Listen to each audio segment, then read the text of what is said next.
आप देख रहे हैं जवाब तो देना पड़ेगा और आपके साथ में विजेंद्र सोलंकी। देश में सीएए लागू हो चुका है, लेकिन लोकसभा चुनाव से पहले इस पर जमकर राजनीति हो रही है और राजनीति नहीं, इस पर भ्रम भी फैलाया जा रहा है। जबकि सीएए में स्पष्ट किया गया है कि यह नागरिकता देने वाला कानून है, किसी की नागरिकता को छीनने वाला नहीं है। पाकिस्तान, अफगानिस्तान और बांग्लादेश से 31 दिसंबर 2014 से पहले जो गैर मुस्लिम या कहें वहां के अल्पसंख्यक वो भारत आ गए, उनको भारत की नागरिकता दी जाएगी। फिर भी विपक्ष की तरफ से सीएए पर बयानबाजी होती है। पहले ममता बनर्जी और अब अरविंद केजरीवाल ने बीजेपी को घेरा। इस पर गृहमंत्री अमित शाह ने विपक्ष को जवाब भी दिया, लेकिन अरविंद केजरीवाल फिर भी नहीं माने और हिंदू शरणार्थियों का अपमान कर दिया। उन्होंने जो कहा उन शब्दों का इस्तेमाल हम नहीं करेंगे। लेकिन इससे गुस्साए हिंदू शरणार्थियों ने अरविंद केजरीवाल के घर के बाहर प्रदर्शन किया। उसके बाद अरविंद केजरीवाल ने फिर बयान दिया, तो आज उन्होंने कांग्रेस मुख्यालय के बाहर भी प्रदर्शन किया और सीएए पर भ्रम नहीं फैलाने की मांग की। आज बात इसी मुद्दे पर कि आखिर वोट बैंक के लिए कब तक यूं ही भ्रम फैलाया जाएगा, धार्मिक आधार पर एक दूसरे को लड़वाया जाएगा।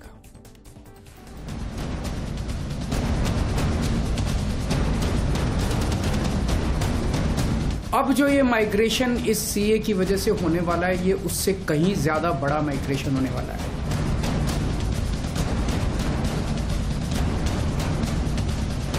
सीए का कानून कभी वापस नहीं जाएगा।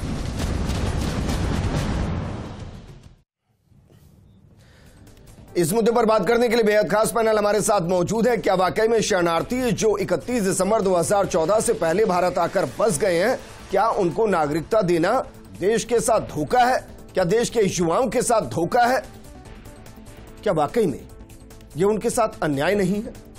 इस मुद्दे पर बात करने के लिए हमारे साथ मौजूद है बीजेपी प्रवक्ता शैलेंद्र गुर्जर जी, हमारे साथ मौजूद है आम आदमी पार्टी के प्रवक्ता देवेंद्र यादव जी, कांग्रेस के प्रवक्ता भरत मेघवाल जी और राजनीतिक विश्लेषक संदीप चौधरी जी। शुरुआत करें उससे पहले आपको कुछ सुनाते हैं, क्योंकि दिल्ली में अरविंद केजरीवाल के घर के बाहर जब शरणार्थियों ने प्रदर्शन किया तो प्रदर्शन के दौरान उनका गुस्सा किस तरीके से नजर आया, वो क्या कुछ कहते नजर आए, ये सुनिए सर। जब हम आए थे अपनी पीड़ा लेके, सोनिया गांधी को हमने ये लेटर लगाया था कि हमारी वीजा और हमारी सुरक्षा करें, हमें पाकिस्तान में हमारा अत्याचार हो रहा है, ये उनके नाम से, और हमें नागरिकता मिल रही है और हमें नागरिकता देने से इनकार कर रहे हैं। और रही बात, ये परिवार पीड़ित पाकिस्तान से आए हुए हैं, उनके साथ अत्याचार हुआ है, अब हम कहाँ जाएंगे? हम तो मरना यहाँ मंजूर करेंगे, हमें पाकिस्तान नहीं जाना। केजरीवाल जो है 2012 से ही हमें देख रहा है, हमारे काम धाम, हमारी मजदूरियां देख रहा है, लेकिन फिर भी आए दिन कभी डाकू बोल देता है, कभी चोर बोल देता है। तो इनसे हम विनती करना चाहते हैं, इनको बोलना चाहते हैं, ये डाकू नहीं है। 12 साल से ना कोई डकैत, ना कोई चोरी, ना कोई गलत काम, मेहनत करके खाना। ये मीडिया भी देख रही है, भारतीय जनता भी देख रही है, पूरी भारत सरकार भी देख रही है। अब जरा सोचिए, किसी को दुष्कर्मी कह दिया, कभी डाकू कह दिया, कभी चोर कह दिया। सोचिए, जो भारत के ही हिस्सा हुआ करते थे, कभी एक पार्टी ने विभाजन कर दिया, वो दूसरे देश में पहुंच गए, वहां उनके साथ अत्याचार हुआ, उनकी महिलाओं से दुष्कर्म हुआ, उनके घरों को लूटा गया, उनको धर्मांतरण के लिए मजबूर किया गया, उनको प्रताड़ित किया गया। वो परिवार को बचाने के लिए, खुद को बचाने के लिए भारत आ गए। अब भारत में उनको चोर कहा जा रहा है, डाकू कहा जा रहा है, दुष्कर्मी कहा जा रहा है। क्या वाकई में उनको समझने वाला कोई नहीं? और सिर्फ इसलिए नहीं समझा जा रहा क्योंकि उन 3 देशों से वहां के बहुसंख्यक को यहां नागरिकता नहीं दी जा रही। देवेंद्र यादव जी, जरा बताइए भाई, क्या एक मजबूर आदमी पिछले 10 सालों से देश में रह रहा है, वो आपको दुष्कर्मी दिख रहा है, डाकू दिख रहा है, चोर दिख रहा है? आपको वो नहीं दिखे जो चोरी छुपे देश के अंदर आ गए और उनको नागरिकता देने की वकालत करते हैं आप लोग?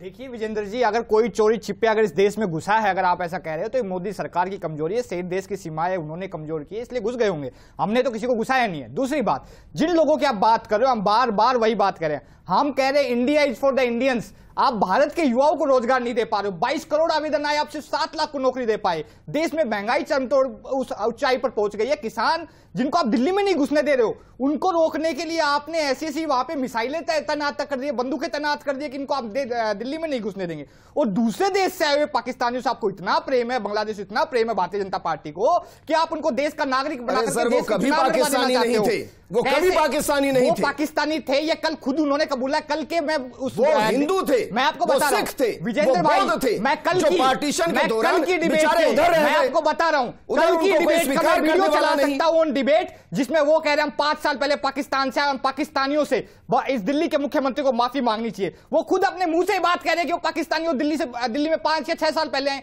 ऐसे लोग जो दिल्ली में 5 साल पहले, 4 साल पहले, मेरी बात दिल्ली के मुख्यमंत्री के सामने देवेंद्र यादव जी, मैं मानता हूं कि आम आदमी पार्टी पढ़े लिखों की पार्टी है, मैं मानता हूं, उस कंफ्यूजन को दूर मत कीजिए मेरी। जब इसमें साफ साफ लिखा है कि भाई 31 दिसंबर 2014 से पहले जो आएगा नागरिकता सिर्फ उसको मिलेगी, तो विरोध क्यों है उसका? देश में नागरिकता इतना तो कॉमन आदमी समझता होगा। अगर देश में कोई पहले भी जो नागरिकता का कानून था, 11 साल कोई रह लेगा, उसको देश में पहले भी नागरिकता मिलनी थी। लेकिन जिस तरीके से भारतीय जनता पार्टी देश में एक भगदड़ का माहौल पैदा करना चाहती है, मुझे कोई आपत्ति नहीं है। आप देवेंद्र यादव जी, हम आपको आने वाले समय में नागरिकता देंगे। मैं एक आज भारतीय के तौर पर बात कर रहा हूं, मुझे कोई आपत्ति नहीं। आप बीजेपी को भर भर के गालियां दीजिए, कोई आपत्ति नहीं। देखिए, आप देश के उस नागरिक को आपत्ति दे, गालियां दे रहे हैं, चोर कह रहे हैं, दुष्कर्मी कह रहे हैं आप उन्हें। कल दिल्ली के मुख्यमंत्री के घर के बाहर प्रदर्शन के लिए लाया गया भारतीय जनता पार्टी के नेताओं द्वारा। वो लोग ऑन कैमरा कह रहे हो 5 साल पहले देश में उन्होंने घुसपैठ की, उनको गिरफ्तार करने की बजाय, जेल में डालने की बजाय आप कह रहे हो कि जो है दिल्ली के मुख्यमंत्री माफी मांगे। ऐसे लोगों को आपको डिटेंशन सेंटर भेजना चाहिए जिन्होंने घुसपैठ की है। उनकी जिम्मेदारी हमारे देश की डिटेंशन सेंटर से ही आए होंगे सर, मैं वही कह रहा हूं। हमारे देश की जिम्मेदारी आप मुझे बताइए, युवाओं को रोजगार देने की, बताइए मेरे वो भाई, उनकी नहीं सुन रहे लोग। देवेंद्र यादव जी, मुझे बताइए मेरे वो भाई जो पार्टीशन के दौरान उधर रह गए, और ना वो उधर के रहे ना इधर के रहे, जिन्होंने ना जाने पिछले 70 सालों में कितनी प्रताड़ना वहां झेली है, अगर वो भारत आ रहे हैं, हमें उन्हें सहर्ष गले नहीं लगाना चाहिए। से आने वालों को नागरिकता देने का कानून इस देश में पहले से आपको वो दुष्कर्मी दिखाई दे रहे हैं, तरीके से सीए के तहत दुष्कर्मी दिखाई दे रहे हैं, आपको करवाना चाहते हैं, गुंडे दिखाई दे रहे हैं आपको। आप मुझे एक बात का जवाब दीजिए, दिल्ली में आज 75 लाख जो लोगों के राशन कार्ड है, दिल्ली सरकार ने 10 बार केंद्र सरकार को लिखा कि कुछ राशन कार्ड और बनाने हैं, लोगों के दिल्ली की जो जनता उसके पास राशन कार्ड नहीं है, वो कह रहे हैं हम इजाजत नहीं दे सकते राशन कार्ड बनाने की। लेकिन किसी को दुष्कर्मी कह देंगे क्या? कार्ड बनाना हमने, आप किसी को दुष्कर्मी कह देंगे, गुंडा कह देंगे, चोर कह देंगे, कह रहे हैं वो हमारा जो पॉइंट जो था वो क्लियर है कि पहले देश के संसाधनों पे देश की जनता का हक है। आप एक खुला मौका देना चाहते हैं कि कोई भी देश में घुसपैठ करे, देवेंद्र यादव जी पार्टी उसको बढ़ावा दे। आप मेरे उस भ्रम को तोड़ रहे हैं कि भाई आम आदमी पार्टी पढ़े लिखों की पार्टी है, आप भ्रम तोड़ रहे हैं मेरे। आप मुझे बताइए, सुनिए सर, सुनिए ना देवेंद्र जी, मुझे बताइए वो 10 साल से रह रहे हैं नहीं रह रहे देश में? हाँ या ना में बताइए पहले। मैं क्या कह रहा हूँ? अरे सर हाँ या ना में बताइए पहले। 5 साल से पहले आए, 6 साल पहले उनको नहीं मिलेगी नागरिकता, चला देता हूँ भाई, उनको नागरिकता नहीं मिलेगी। इन लोगों में जो देवेंद्र यादव जी, सर कोई कंफ्यूजन नहीं मेरे प्रोग्राम में, मेरे प्रोग्राम में कोई कंफ्यूजन नहीं, मेरे प्रोग्राम में कोई कंफ्यूजन नहीं। मैं आपको बता रहा हूँ 31 दिसंबर 2014 से पहले जो आएगा नागरिकता सिर्फ उसको मिलेगी, इसमें कोई कंफ्यूजन नहीं। आज जिस तरीके की मुझे ये बताइए, वो जो बेचारे 10 साल से रह रहे हैं, जिनके बच्चे यहां पर रह रहे हैं, जो महिलाएं यहां रह रही हैं, क्या वो काम धंधा नहीं कर रही होंगी? अरे तो आप देश की अरविंद केजरीवाल खिला रहे हैं उनको। हम वही कह रहे हैं, देश की जनता का हक तो खाने के लिए उनको मौका दिया जा रहा है। देश के युवाओं को रोजगार जो नहीं दे पाए, वो रोजगार उनको देने की बात हो रही है। दिल्ली की जो जनता जो टैक्स अब ये बताइए, खुलकर कहिए यहीं से, उनको खुलकर कहिए यहीं से कि म्यांमार से जो आए हैं, जनता का हक, म्यांमार से जो आए हैं वो देश का हक खा रहे हैं, उनको बाहर कीजिए। बांग्लादेश में जो आए हैं बिल्कुल कीजिए, पश्चिम बंगाल में जो आए उनको बाहर कीजिए। जिसने देश में अवैध घुसपैठ की उसको बाहर किया जाना चाहिए। तो हम कह रहे हैं बार बार, देश में अवैध घुसपैठ की जगह नहीं है। इंडिया इंडियन पहला हक हमारे देश की जनता का, हमारे देश के युवा। क्या वाकई में एक शरणार्थी, हम कल्पना भी नहीं कर सकते हैं कि वो किस पीड़ा के साथ अपने घर को छोड़कर आए होंगे, वो छोड़कर आए होंगे जहां उन्होंने बचपन खेला होगा। वो बच्चियां ना जाने कहां से कैसे यहां आई होंगी। हम उनको स्वीकार करने की स्थिति में नहीं। क्यों? क्योंकि चंद वोट हमारे हाथ से निकल जाएंगे। विजेंद्र जी, मैं चाहूंगा कि मैं पहले अपनी बात को पूरा कंप्लीट कर लूं, फिर आप अपना दूसरा क्वेश्चन पूछना। मैं आपके जो ओपनिंग स्टेटमेंट का एंड था उसी से शुरुआत करूंगा। आपने कहा कि वोटों की राजनीति और धर्म का जो नाटक अभी खेला जा रहा है। इस देश के अंदर सिटीजन जो अमेंडमेंट एक्ट जो अभी लाया गया, उसका पहले से 1955 का कानून है। उसमें इन्होंने क्या परिवर्तन किया कि पहले 11 साल लगते थे आपको यहां पे सिटीजनशिप लेने के लिए, बीजेपी ने उसको कर दिया 5 साल, नॉट लेस देन 5 ईयर। दूसरी चीज, इलीगल माइग्रेट, यानी कि अगर किसी के पास पासपोर्ट भी नहीं है, किसी के पास वैलिड डॉक्यूमेंट नहीं है और वो गलत तरीके से अगर भारत देश में आया है तो भी उसको नागरिकता दी जाएगी। अल्पसंख्यक सर, ना ना ना ना ना, आप सुनिए, मेरी बात सुनिए। ना ना, मैंने पूरा पढ़ा है मसौदा। बात सुनिए, मेरी बात सुनिए, गिना भी देता हूं। मैं बात सुनिए, हिंदू मुस्लिम नहीं है, मुस्लिम आपकी जुबान पर मुस्लिम है, नहीं है उसमें मुस्लिम, ईसाई, क्रिश्चियन, जी, पारसी, जैन, फारसी। मैं यही आपसे सवाल पूछना चाहता हूं, मैं यही सवाल पूछना चाहता हूं कि उनके लिए 5 साल, बाकी के लिए 11 साल आपने कर रखा है। बाकी कौन कर रखा है? कौन? श्रीलंका से कोई हिंदू आएगा तो, श्रीलंका से कोई हिंदू आएगा तो, नेपाल से कोई हिंदू आएगा तो, भूटान से कोई हिंदू आएगा तो, और 11 साल को 5 साल क्यों किया? जी, क्यों किया 11 साल को 5 साल? समस्या है सर, पढ़ने की 11 साल को 5 साल क्यों किया? क्या कह रहा हूं, पढ़ने की एक समस्या है। आप ये बताइए ना। समस्या ये है पढ़ने की कि हम एक शब्द का मतलब नहीं जानते कि अल्पसंख्यक क्या है। आप मतलब नहीं समझ रहे कानून का। मैं आपसे सवाल ये पूछ रहा हूं कि जब 11 साल का, तो हम हिंदुस्तान के अंदर भी, जब 11 साल में भी हम देश की सेकंड लार्जेस्ट पॉपुलेशन को अल्पसंख्यक ना कहते, अगर हमें कानून की जानकारी होती। संदीप चौधरी जी, इस देश का कानून 11 साल से 5 साल पे क्यों लाया गया? चौधरी जी, क्यों लाया गया 5 साल पे? वोट बैंक बनाने के लिए आपका? मुझे बहुत अफसोस होता है ये कहते हुए कि भाई हमारी राजनीतिक पार्टियां चंद वोटों के लिए मानवता, इंसानियत छोड़ चुकी हैं, उनको कोई फर्क नहीं पड़ता, आंखों पर पट्टी बंध गई है वोट बैंक की। जो बेचारे घर बार छोड़कर, सब कुछ लुट लुटाकर, अपनी बहन बेटियों की इज्जत बचाकर, और हो सकता है कुछ के वहां चली भी गई हो, वो जिंदगी बचाकर देश आए हैं, और हम उनके अंदर ना जाने क्या क्या ढूंढ रहे हैं गले लगाने की जगह।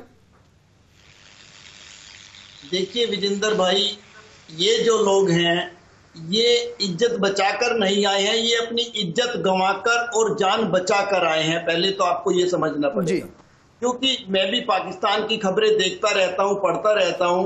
वहां पे ऐसा होता है, लड़की घर से निकली गुरुद्वारा जाने के लिए, लड़की घर से निकली मंदिर जाने के लिए कि मैं भी हाथ जोड़ के आऊं, मत्था टेक के आऊं, और पता चला रास्ते में अगवा कर लिया उसको, तो मुस्लिम बना के उसका निकाह कर दिया। तो ये स्थिति आप समझ सकते हैं कितने डर में, कितने भय में वो लोग जीते होंगे। अच्छा, अभी सोचना पड़ेगा आपको, क्या केवल आप रोजगार की बात सोच के या कुछ समझ करके क्या अपने अंग को, अपने खून को आप त्याग सकते हैं? आप मुझे एक चीज बताइए, मैं आपको पाकिस्तान के बारे में विजेंद्र थोड़ा सा बता देता हूं। दिल्ली में परवेज मुशर्रफ आए, वो दिल्ली में अपना घर देखने गए। आप ये सोचिए, पाकिस्तान का व्यक्ति जो हिंदुस्तान से पाकिस्तान जाता है, वहां पे आर्मी का चीफ भी बन जाता है, वहां का राष्ट्रपति भी बन जाता है। वहां के लोग तो इतना बड़ा दिल रख रहे हैं, लेकिन हमारे लोग, ये देखिए हमारे राजनीति का स्तर कहां गिर गया है। अगर हमारे लोग कहीं पिस रहे हैं, धार्मिक आधार पर वो शिकार बनाए जा रहे हैं, हम उनको अपने घर वापसी लेते हुए ये सोच रहे हैं कल हमारी नौकरी ना ले ले, ये हमारे स्कूल में जगह ना ले ले। अरे भाई वो, लेकिन संदीप चौधरी जी, भाई ऐसा थोड़ी ना है कि जो 10 साल पहले यहाँ आए हैं वो नौकरी नहीं कर रहे होंगे, वो कहीं ना कहीं तो आज भी रोजगार कर ही रहे होंगे, बच्चे कहीं ना कहीं तो पढ़ ही रहे होंगे, या नहीं पढ़ रहे, नहीं नौकरी कर रहे। शैलेंद्र गुर्जर जी, देखिए विजेंद्र जी, जो भारत की नागरिकता का अधिनियम 1955 में बना था, और उसके बाद जो आपने डेवलपमेंट देखी कि ये जो कानून आया है, जिसकी इनकी जबान पर भी आ गया, चाहे कांग्रेस पार्टी हो, आप पार्टी हो, टीएमसी हो, उनके जहन में सिर्फ एक विशेष समुदाय के प्रति कितना प्रेम है वो जबान पर भी आ गया। ये नागरिकता देने का कानून है। सुनिए, विशेष समुदाय की बात नहीं है। सुनिए, आ गया ना, कानून को क्यों बदला? चिल्ला लो, क्यों 11 साल से 5 साल किया? पहले पढ़ के आओ कानून क्या है। 5 साल उसके लिए जो अल्पसंख्यक है, जो हिंदू है, सिख है, ईसाई है, बौद्ध है, जैन है, जानकारी है नहीं। भरत एक मिनट भरत, वो आपके बीच में नहीं बोले, पहले तो उन्हें बोलने दीजिए। नहीं, और दूसरा किसके लिए? झूठ बोल रहे हैं भाई, जो बांग्लादेश, अफगानिस्तान, पाकिस्तान में जो धार्मिक रूप से प्रताड़ित किए गए, जिस तरह से उनकी इज्जत लूटी गई, किस तरह से उनको धार्मिक अपने धर्म को मानने नहीं देगा, वो प्रताड़ित होकर आए। आज भी गेहूं के ऊपर निर्भर रहना पड़ता है। चिल्लाने से 80 करोड़ लोगों को रहता है। यही है, जब कांग्रेस पार्टी के सिर्फ पास कोई वोटों तर्क की नहीं है, राजनीति करना तुष्टीकरण जानते की हैं। नीति करनी है तो वोटों तुष्टीकरण तो आप कर रहे हो। धर्म के आधार पर नागरिकता देने का काम तो आप पहले कर पढ़ रहे लो, हो। पहले इसे पढ़ के आओ। 140 करोड़ लोगों के आधार पर तो आप कर रहे हो। पढ़ के अरे आओ। पूरा पढ़ के आए हैं, क्लॉज के साथ, सेक्शन के साथ तभी पढ़ के आए मूर्खतापूर्ण हैं। बातें कर रहे हो, मूर्खतापूर्ण आप कह रहे हो। तर्कपूर्ण अरे बातें आप कर रहे हो। राजेंद्र जी ने भी आपको कुछ टोक लोगों दिया के है। लिए ये नागरिकता लेने का नहीं है, नागरिकता देने का है। तो क्यों मानव ले रहे हो दृष्टिकोण 5 से साल में? उनको अरे अधिकार आधार देना बता है। दो, जो आधार धार्मिक बता दो रूप ना, से प्रताड़ित हुए आधार हैं, बता दो। वो 11 साल को अल्पसंख्यक 5 साल भारत में नहीं आएंगे तो कहां जाएंगे? शर्म आनी चाहिए कांग्रेस को, शर्म आनी चाहिए आप पार्टी को। एक मिनट, शैलेंद्र गुर्जर जी, एक मिनट, शैलेंद्र गुर्जर जी, पीछे युवराज एक गांधी मिनट, लिखते हैं भरत, और एक मिनट, महात्मा गांधी की एक मिनट, स्टेटमेंट एक क्या मिनट, थी? एक मिनट, विजेंद्र जी, शैलेंद्र महात्मा जी, गांधी जी एक ने मिनट। कहा था, ये देश के टुकड़े हो गए, चाहे धर्म के आधार पर देश के टुकड़े हो गए, लेकिन जो हमारे भारतीय जनता पार्टी कर रही है वो भारत से ही के अंदर है। जब भी आवश्यकता पड़े वो भारत आ धर्म के सकते हैं। आधार पर ये लोगों को उनका तोड़ा देश जा रहा है। है। धर्म के आधार पर लोगों को तोड़ा जा रहा है यहाँ पे इस देश के अंदर। अरे आपने तो भरत मेघवाल जी धर्म के आधार पर देश के टुकड़े हो गए, क्या बात कर रहे हैं आप?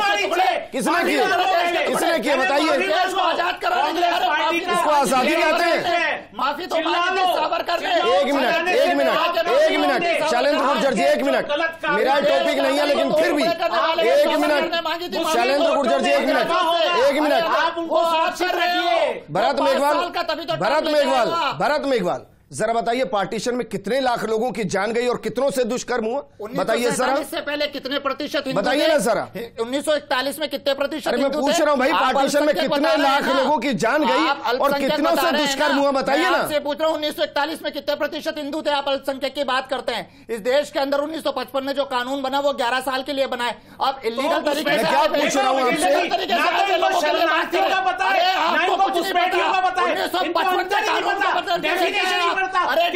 पढ़ के आप आओ, आपको यही नहीं पता। अरे आपको इलीगल माइग्रेंट्स का नहीं पता। अरे क्लोज बदलना, अरे 2014 के बाद आए, भारत के वो 2014 के बाद आए, 2014 के बाद आए, एक मिनट, अरे 2014 के बाद आए वो, ये मोदी सरकार में आए वो। इस 140 करोड़ लोगों की जनता का फिक्र नहीं है आप लोगों को। आप लोगों को धर्म के नाम पर लोगों को, अरे देश में प्रताड़ित है लोग। आज भी 70 लाख बच्चे भूखे सो रहे हैं। अरे 70 लाख लोग भूखे सो रहे हैं आज भी। एक मिनट, शैलेंद्र गुर्जर जी, एक मिनट, भरत चिल्लाने से एक minute sir please, sir please एक मिनट, शैलेंद्र जी एक मिनट, एक मिनट, एक मिनट, भरत, भरत एक मिनट, एक मिनट, भरत एक मिनट, भरत एक मिनट, शैलेंद्र जी एक मिनट। भरत बहुत सिंपल सवाल कर रहा हूं, मैं चाहूंगा बिल्कुल ना दिल से जवाब दें। बताइए देश का बंटवारा किस आधार पर हुआ था? मैं सिर्फ आपसे एक सवाल पूछना चाहता हूं, बताइए, जवाब भी दूंगा। मैं ये कह रहा हूं, मैं पूछ रहा हूं देश का बंटवारा किस आधार पर हुआ था? किस आधार पर हुआ देश का बंटवारा बताइए। क्या पाकिस्तान में जो लोग गए थे उन लोगों को क्या धर्म के आधार पर बंटवारा नहीं हुआ? लोगों को कहा क्या गया धर्म के आधार? बांग्लादेश सर लोगों को छोड़िए ना, का संविधान नागरिकता क्या धर्म के आधार पर बंटवारा हुआ है नहीं हुआ देश का? धर्म के आधार पर नागरिकता देता है। मैं क्या कह रहा हूँ भाई, देता है। अरे आपको पता नहीं है, अरे आपको कानून नहीं पता, अरे आपको कानून नहीं पता, अरे आपको कानून ही नहीं पता। आप पढ़कर भी नहीं आए, अरे आप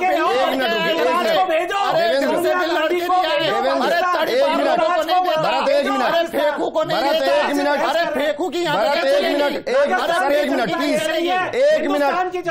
राजस्थान की पार्टी को राजस्थान की जनता हिंदुस्तान का बहुसंख्यक समाज तरीके से कांग्रेस पार्टी धर्म के आधार पर देश बट गया सर, क्या बात कर रहे हैं आप?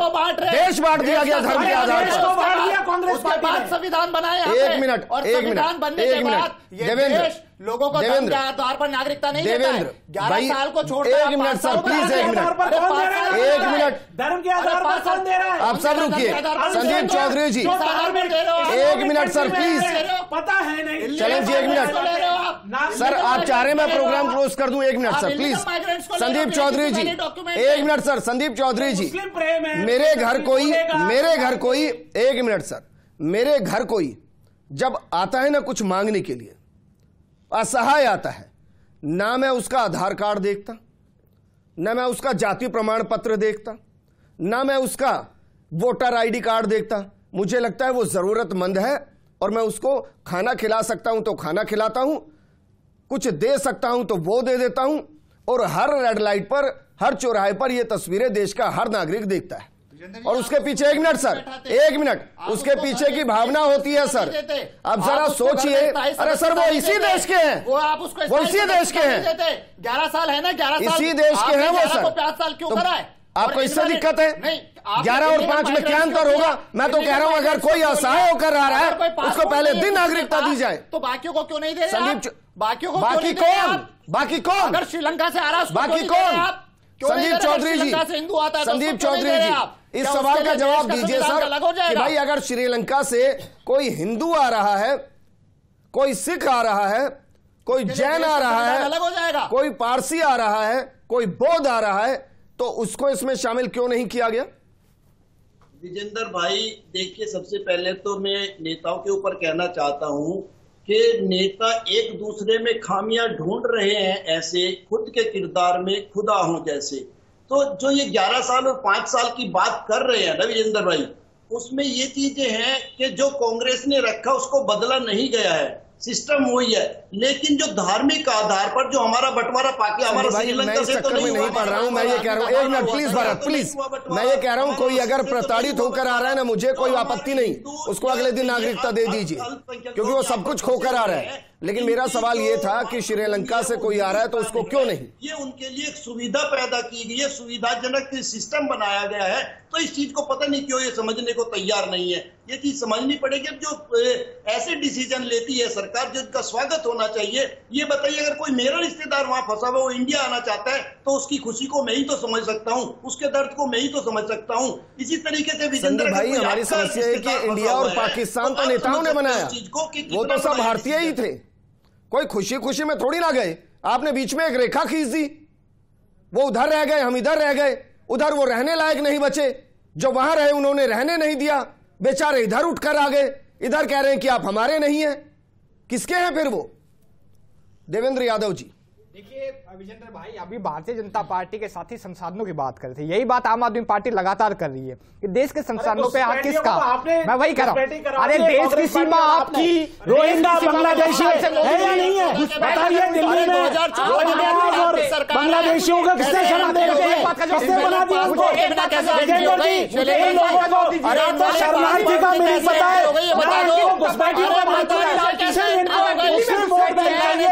मुसलमानों को खुश करना है। अरे जाके, अरे देश में सर्वधर्म संभावना है, सर्वधर्म संभावना है इस देश के अंदर। और दिल्ली में भारतीय जनता पार्टी के अधीन आती है कानून व्यवस्था। उनका और नेपाल में प्रताड़ना नहीं होती है, धर्म के आधार पर प्रताड़ना बांग्लादेश, पाकिस्तान और अफगानिस्तान में होती है। पता है नहीं, क्या बात करते हो? नॉलेज है नहीं, सिर्फ वोटों की राजनीति है, मुस्लिम वोटों की राजनीति है, सिर्फ मुस्लिम वोटों की राजनीति है। बहुत शुक्रिया हमारे साथ जुड़ने के लिए, बहुत शुक्रिया, बहुत शुक्रिया हमारे साथ जुड़ने के लिए।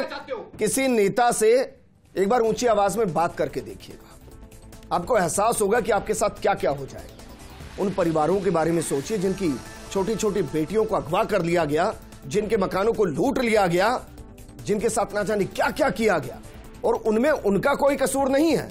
हमारे देश के नेताओं ने लाइन खींच दी, उधर पाकिस्तान बना दिया, इधर हिंदुस्तान बना दिया। वो पहले भारतीय ही थे, फिर वहां गए, वहां उन्होंने उनका धर्म बदलने की कोशिश की, उनका सब कुछ छीनने की कोशिश की। वो बेचारे सब कुछ लूट पिटा के वापस भारत आ रहे हैं और हम उनको दुष्कर्मी कह रहे हैं, हम उनको चोर कह रहे हैं, हम उनको डकैत कह रहे हैं। हम अपनों को स्वीकार करने की भी स्थिति में नहीं।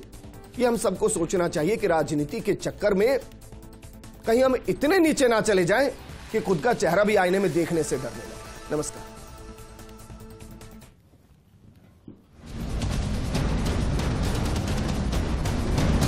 अब जो ये माइग्रेशन इस सीए की वजह से होने वाला है, ये उससे कहीं ज्यादा बड़ा माइग्रेशन होने वाला है।